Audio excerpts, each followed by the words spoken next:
Bom, pessoal, como muita gente pediu para fazer o vídeo sobre Efésios, eu vou fazer, tá? Sobre Efésios 6:12, deixa eu ver se é isso mesmo, que é um dos versículos mais difíceis aqui da Bíblia, isso mesmo, 12, e confesso para vocês que esse vai ser o vídeo mais difícil aqui de fazer da história do canal, tá? Porque eu vou ter que copiar muitos termos para poder analisar e explicar para vocês cada um desses termos aqui que aparecem em Efésios, para a gente poder analisar juntos, tá? Então já lembrando, quem puder já dá um like aí no vídeo, pause o vídeo, dá um like, já dá um joinha ou comenta qualquer coisa, que isso ajuda a aumentar a atividade do canal. Como esses vídeos são em resposta ao Iago Martins, eu realmente gostaria que ele assistisse. E não por o intuito de brigar ou fazer tretinha na internet, que eu nunca fui disso aqui no canal, entendeu? Mas quem sabe ele aprendendo um pouco de exegese, quem sabe ele diminui um pouco esse discurso que só gera prejuízo a pessoas de outras religiões, tá? A minha intenção é essa. Até porque, pessoal, ele falou lá no Twitter dele que esse versículo de Efésios, ou ele ia usar Efésios, né, para provar que as outras religiões são demoníacas, elas não levam à salvação. Agora, o que tem a ver esse versículo com outras religiões? Sabe, realmente eu queria entender, porque não tem nada a ver. Se é que é esse versículo, né, que ele está falando, mas de Efésios, o único versículo que dá a entender que tem demônios é esse aqui, ó. O nosso combate não é contra o sangue nem contra a carne, mas contra os principados e potestades e as forças das trevas que habitam os lugares celestiais. Por que eu não coloquei todo aqui? Porque isso aqui não é um erro de tradução. Então, para a gente entender o versículo, eu tenho que colocar em partes e depois eu vou dar continuidade aqui, porque senão vocês não vão entender, tá? E não sei se vai ficar bem compreensível, porque eu vou ter que colocar vários termos aqui para vocês entenderem. Mas vamos começar com a leitura do versículo do começo. Vocês vão se surpreender com esse vídeo, tá? Pra vocês verem como a má interpretação gera equívoco nas pessoas. O nosso combate, né, ou luta, não é contra o sangue nem contra a carne. Ponto. Então pegar essa expressão aqui, carne e sangue. Carne e sangue, Paulo usou essa mesma expressão em Coríntios. Deixa eu achar aqui, 1 Coríntios 15:50. 1 Coríntios 15:50.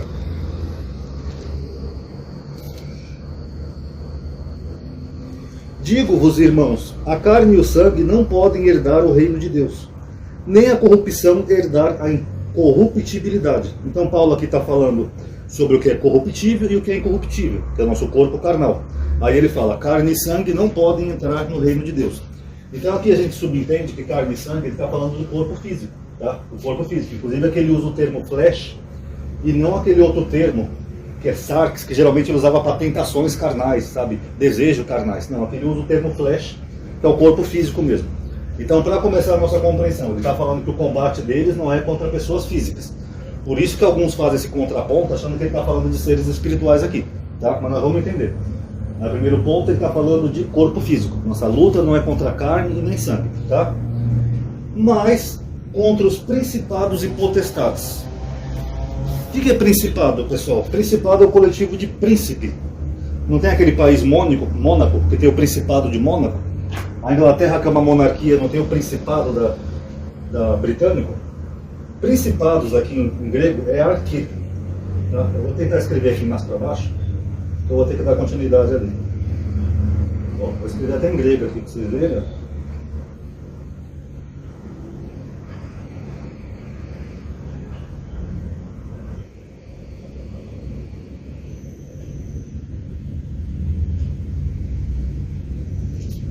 Arquê.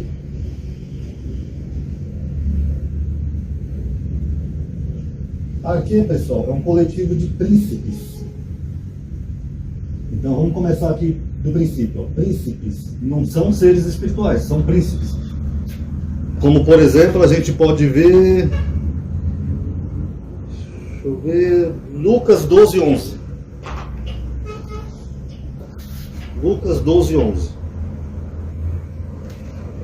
É bom a gente entender cada um desses termos, senão a gente gera essas interpretações aí gospel, né, cheia de bobagens, que só geram depois ira contra outras religiões. Quando vos conduzirem às sinagogas perante os principados e perante as potestades, não vos preocupeis com que vos defender, nem com que dizer, pois o Espírito Santo vos ensinará naquele momento o que deveis dizer. Então aqui Jesus está orientando aos apóstolos que quando eles estivessem perante os principados e potestades, para eles não se preocupar, que o Espírito Santo ia ajudar eles a ter uma defesa, a saber o que falar. Eu pergunto, esses principados e potestades eram seres espirituais? Não. Principados são os primeiros, são os que regram, são os juízes. é da mesma raiz da palavra princípio. Então, principado, ou seja, são os primeiros, são os juízes, são as autoridades. É disso que Jesus está falando, e aqui também, ó, principados. E potestades, vamos ver aqui, potestades, exousia em grego.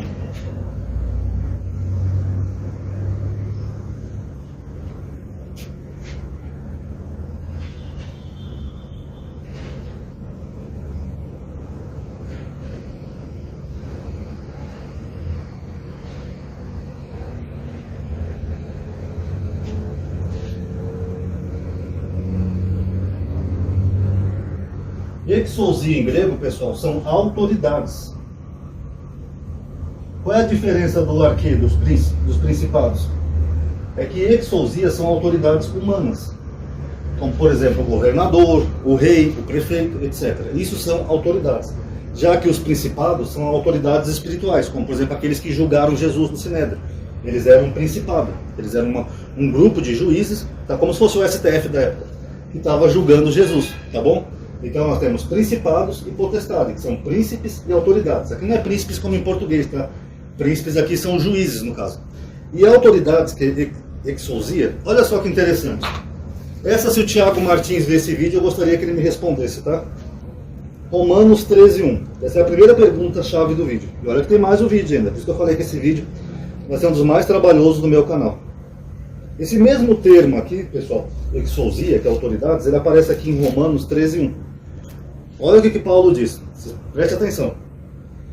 Cada um se submeta às autoridades constituídas, mesmo termo, autoridades. Pois não há autoridade que não venha de Deus, e as que existem foram estabelecidas por Deus, de modo que aquele que se revolta contra a autoridade, exousia, opõe-se à ordem estabelecida por Deus, e os que se opõem atrairão sobre si a condenação. Mesmo termo, o que Paulo está dizendo? Toda autoridade vem de Deus. Toda. Então como é que fica aqui ter que lutar contra principado e potestade? Isso é o mesmo termo. E Paulo está dizendo, toda autoridade vem de Deus. Quem se opõe contra as autoridades está se opondo contra o próprio Deus. Porque toda autoridade vem de Deus. Querem ver mais um exemplo? Cadê? Colossenses 2:10. Vamos ver? O mesmo autor. Lembrando que essa epístola de Colossenses era da mesma corrente de pensamento de Efésios, tá? Que Paulo tem mais de um autor nas epístolas.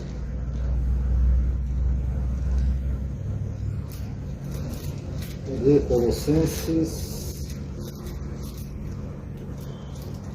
Essas cartinhas menores são chatas de achar aqui na Bíblia.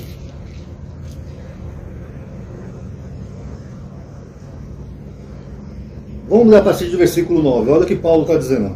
Mesmo autor. Pois nele, em Jesus, habita corporalmente toda a plenitude da divindade de Deus. E nele, Jesus, fostes levados à plenitude. Ele, Jesus, ele é a cabeça de todo principado e potestade. Aqui a Bíblia de Jerusalém traduz como autoridade, mas é a mesma coisa, exousia, mesmo termo. Jesus é a cabeça de todo principado e potestade. Não é o mesmo que Paulo falou em Romanos 13:10? Vou até anotar aqui para quem quiser ver, ó. Romanos 13:10, Colossenses 2:10. Colossenses, Cristo é o cabeça de todo principado e potestade. Romanos 13:10. Toda alma esteja sujeita às autoridades, porque não tem autoridade que não venha de Deus. Exousia. Se não tem autoridade que não vem de Deus, e Jesus é o cabeça de todo principado e potestade, como é que isso aqui virou demônios na interpretação, pessoal? Eu vou explicar o que Paulo está dizendo aqui, mas vamos começar desse princípio. Então eu queria que as pessoas que defendem aí demônios e Efésios me explicassem. Então, a gente tem que combater contra Jesus, porque ele é o cabeça, ele é o chefe, ele é o líder de todo o principado e potestade? Ou será que Paulo ali está falando como todo mundo entende? Que Jesus é o rei dos reis, ele é a autoridade sobre os reis da terra. Faz mais sentido, não faz? Por que Paulo aqui em Romanos manda toda a alma se sujeitar às autoridades? Não são demônios? Mas vamos chegar lá. A continuação aqui do versículo, pessoal, de Efésios, ele fala assim. Eu vou pegar aqui a tradução da Bíblia de Jerusalém, mas eu vou mostrar para vocês mais dois termos que as traduções se equivocam. E nós vamos chegar à conclusão do versículo, tá? Esse vídeo pode ser um pouquinho comprido. Ó, nosso combate não é contra sangue nem carne, mas contra os principados e potestades, contra os dominadores desse mundo de trevas. Então aqui as Bíblias Ferreira de Almeida traduzem como os seres das trevas, que dá a impressão que são seres espirituais. Mas olha o que Paulo está falando aqui, ó. Contra os dominadores. Eu não vou nem colocar o contra aqui, ó, senão não vai caber. Ó. Dominadores deste mundo de trevas. Ah, já mudou o sentido, né, pessoal? Quem que são os dominadores do mundo de trevas? São aqueles que estavam perseguindo os cristãos, principados e potestades. No contexto cristão, eles não sofriam perseguição tanto dos judeus quanto dos romanos. Então esses são os principados e autoridades que eram quem dominava aquele mundo de trevas. Lembrando que mundo aqui eu já expliquei para vocês que não é todo o planeta. Era um mundo conhecido da época, tá? Então, os dominadores desse mundo de trevas. Então aqui a gente já matou aquela bobagem de que são seres das trevas, tá? Aqui espíritos do mal, pessoal, não é verdade, não é bem espíritos do mal, tá? Na verdade aqui é espírito de fraqueza. O termo grego aqui é pornéia. Não confundir com porneia, tá? É esse aqui, ó.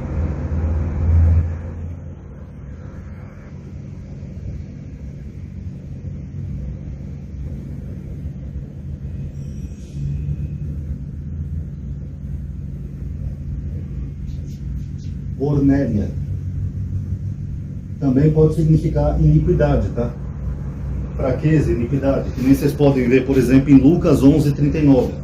E Jesus, conhecendo a fraqueza deles, adiantou-se e disse: ó, vós fariseus e hipócritas, não sei o que, é pornéia, tá? Então aqui uma tradução mais correta seria espírito de fraqueza.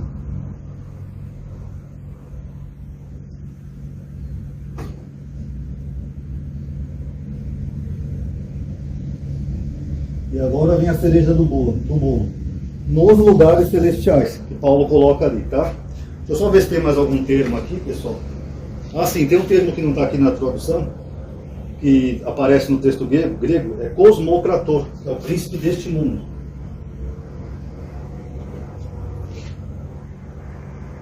Por isso que eu falei que esse versículo é difícil, entendeu? Porque tanto em grego quanto em português, Paulo faz uma salada mista aqui.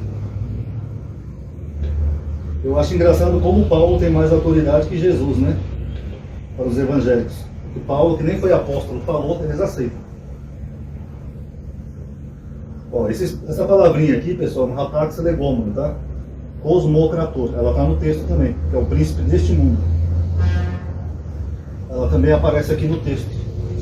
Inclusive ela vem antes disso daqui, ó. Contra os dominadores deste mundo de trevas. Aqui seria então o príncipe deste mundo de trevas, tá? Aqui onde está dominadores. Vou até colocar aqui para ficar mais correto para vocês verem. Senão eu vou acabar esquecendo. Ó, contra o príncipe deste mundo de trevas, contra o espírito de fraqueza nos lugares celestiais. Nos lugares celestiais. Agora vem a cereja do bolo. Algumas Bíblias, como a de Jerusalém, eles colocam aqui lugares celestiais. Deixa eu só colocar aqui, Efésios 6:12, tá? Eles colocam, porque isso vem do judaísmo, de apócrifos, do judaísmo, né, de lugares onde tinha um culto celeste, essas coisas, de anjos. É uma visão que a Bíblia de Jerusalém coloca, mas eu discordo. E eu vou explicar para vocês o porquê. Vamos ver aqui Efésios, o mesmo livro, o mesmo autor, 2:6. Mesmo livro, mesmo autor.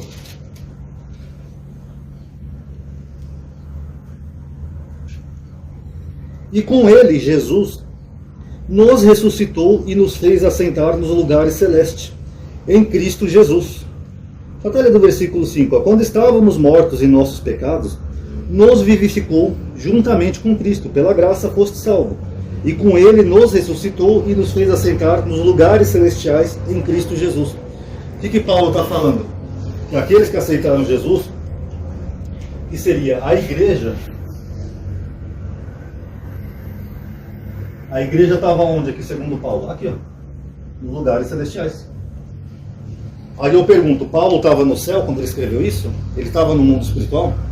Se lugares celestiais é um lugar de demônios, como eles tomam aqui, por que a igreja estava no lugar de demônios? Porque Paulo falou, acabei de ler 2 vezes aqui, ó. Ele nos ressuscitou e nos fez assentar com ele nos lugares celestiais. Então, o que é lugar celestial que Paulo está falando aqui? É um lugar, é um mundo espiritual? Não. Ele está falando que a igreja atingiu uma autoridade espiritual. É isso que ele está falando. Que a igreja agora tinha um poder que vinha do próprio Deus. Então, a igreja se encontrava num lugar celestial. E o mesmo acontece aqui, ó. Esse espírito de fraqueza aqui que ele fala dos lugares celestiais, ele está falando que os fiéis ali de Éfeso, eles tinham que combater esse espírito de fraqueza, ou iniquidade, né? Que também o termo também pode significar iniquidade. Então eles tinham que combater, lutar contra esse espírito de fraqueza na igreja. É disso que Paulo está falando. Ah, Amadinho, mas por que ele fala aqui de luta? E lá em Romanos ele falou que as almas têm que se sujeitar às autoridades. Aqui não é luta no sentido de brigar, tá, pessoal? É no sentido de resistir. Tanto que ele fala aqui no versículo seguinte que eles têm que resistir. Deixa eu ler aqui para vocês verem, até para evitar essa pseudo-contradição.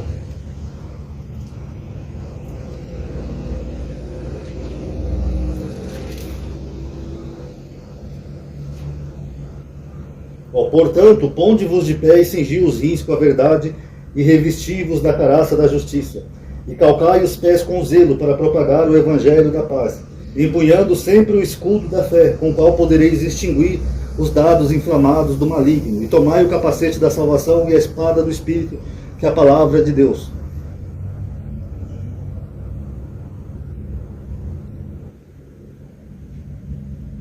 Eu vou ler a partir do versículo 2 de capítulo 6. Ó, filhos, obedecei aos vossos pais no Senhor, isso é justo. Ao teu pai e tua mãe, é o primeiro mandamento da promessa, para seres felizes.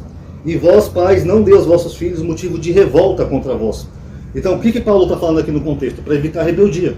Ele fala, não se rebela contra os seus pais não, porque eles são o quê? Eles são autoridades sobre os filhos. Mas educai com correções e advertência. Servos, obedecei com temor e tremor e com simplicidade aos vossos senhores na vida como a Cristo. O que são os senhores do servo? São esses aqui, ó. Autoridade e principado. Esses são as autoridades de um servo. O que Paulo está falando aqui? Ó? Obedeça ao seu senhor. Servo, obedecei aos vossos senhores. Ó, servindo-os, não quando vigiados para agradar homens, mas como servo de Cristo, que põe a alma a atender à vontade de Deus. E vós, senhores, fazer o mesmo com eles, sem ameaça, sabendo que o Senhor deles está no céu e que ele não faz acepção de pessoas. Aí ele chega nesse versículo aqui, ó. Finalmente, fortalecei-vos no Senhor, no seu poder, revestido da armadura de Deus, para poder o quê, ó? Resistir às insídias do diabo. O que é diabo? Inimigo, já aprendemos aqui. Pois o nosso combate não é contra o sangue nem contra a carne, o nosso combate não é físico. Vocês não vão ter que brigar contra os seus senhores, nem contra os seus perseguidores. O nosso combate é contra o quê? É contra os líderes espirituais, que não é bem combate, que seria uma resistência, contra as potestades, que são as autoridades, contra o príncipe deste mundo de trevas, e contra o espírito de fraqueza e iniquidade que tem na igreja, nos lugares celestiais. Então, finalizando, é disso que Paulo está falando. Quando ele fala que combate, não é no sentido de brigar, é no sentido de resistir. Por isso que ele fala nos versículos antes, para os filhos obedecer aos pais e para os escravos obedecer aos seus senhores, para evitar um combate. É o mesmo que ele fala em Romanos. Toda alma esteja sujeita ao principado e à autoridade. Porque Paulo não queria uma rebelião para evitar a morte dos cristãos. Se eles se rebelassem, com certeza ia correr sangue. Então aqui o contexto é mesmo. O nosso combate, eu vou até tirar essa palavra aqui, que combate em português dá o sentido de briga, né? Vou colocar aqui, a nossa resistência tem mais a ver com o texto. Ó. A nossa resistência não é contra o sangue nem contra a carne, ou seja, a gente não tem que brigar com os nossos irmãos fisicamente, não tem que sair na porrada com ninguém, fazer rebelião, pegar a espada, não. Mas a nossa resistência é contra os principados, contra as potestades, que ele mesmo já mandou obedecer aqui em Romanos, contra o príncipe deste mundo de trevas, que deveria ser o imperador romano, ou quem mandou prender ele, e contra o espírito de fraqueza e iniquidade nos lugares celestiais, que era onde estava a igreja. É disso que Paulo está falando. Agora, isso não fica bem mais harmônico com esses outros versículos, pessoal? Aqui com Colossenses, com Romanos, a própria epístola de Pedro, né? Pedro fala assim, escravos, obedecei em tudo os vossos senhores, toda autoridade obedecei-vos. E fica bem mais harmônico quando a gente analisa assim, vendo terminho por terminho e vendo do que Paulo está falando. Paulo está falando para não brigar fisicamente, mas para resistir contra as autoridades da época que estavam oprimindo aquela comunidade de Efésio, contra o príncipe deste mundo e resistir contra as fraquezas, a iniquidade no lugar celestial que era a igreja. Eu acho que deu para entender, né, pessoal? Inclusive esse termo aqui, ó, que é uma pax negomon, né, cosmocrator, eu não sei porque as Bíblias traduzem como espírito celeste, ou sei lá o que, isso na verdade esse termo aqui é literalmente o príncipe deste mundo. Um rapax legomene, mas é um legislador desse mundo. Então quando a gente traduz assim de uma forma mais coerente, correta, e analisa os termos, a gente entende do que Paulo está falando. Agora, se alguém coloca aqui demônios nos lugares celestiais, então como é que explica então Efésios 6,12? A igreja estava no ambiente de demônios? Tem alguma coisa a ver com o contexto da época, pessoal, do livro? Não, pessoal, no contexto, Paulo está falando do quê? Ele chega a falar de tribulações no livro. As pessoas estavam compadecendo dele por causa das tribulações. O que eram tribulações? Eram perseguições. Quem que perseguia a igreja? Eram seres espirituais? Eram demônios? Não, pessoal, eram as autoridades da época. Não colocaram Paulo na cadeia, segundo a própria Bíblia? Quem que colocou Paulo na cadeia? Foi um demônio? Um demônio entrou lá no corpo de alguém e mandou colocar ele na cadeia? Não, pessoal. Foi uma autoridade humana.